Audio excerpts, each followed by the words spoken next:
ಅಕ್ರಮ ಸಂಬಂಧ ಪತ್ನಿ ರುಂಡ ಕಡಿದ ಪತಿ, ರುಂಡ ಸಮೇತ ಠಾಣೆಗೆ ಬಂದ ಆರೋಪಿ. ಚಂದಾಪುರ ಬಳಿ ಹೀಲಲಿಗೆ ಗ್ರಾಮದಲ್ಲಿ ಘಟನೆ.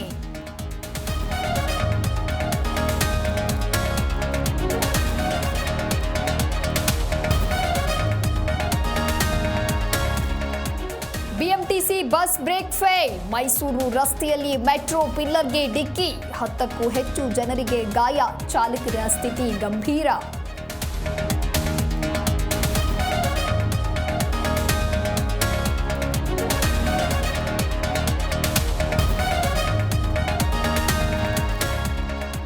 ಮಡೆನೂರು ಮನು ವಿರುದ್ಧ ಅತ್ಯಾಚಾರ ಪ್ರಕರಣ, ಆರೋಪಿಗೆ ಜಾಮೀನು ಮಂಜೂರು, ಇಂದು ಪರಪ್ಪನ ಅಗ್ರಹಾರ ಜೈಲಿನಿಂದ ರಿಲೀಸ್.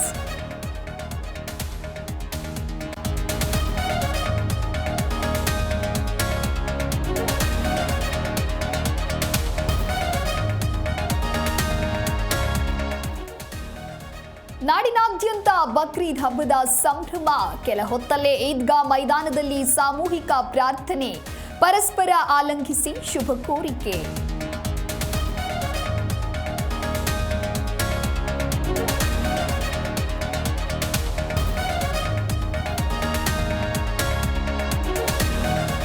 G7 ಶೃಂಗಸಭೆಗೆ ಪ್ರಧಾನಿ ಮೋದಿಗೆ ಆಹ್ವಾನ, ಜೂನ್ 15ರಂದು ಕೆನಡಾಗೆ ನಮೋ ಭೇಟಿ, ಉಭಯ ದೇಶಗಳ ಮಧ್ಯೆ ಸಂಬಂಧ ಸುಧಾರಣೆಯ ಬಗ್ಗೆ ಚರ್ಚೆ.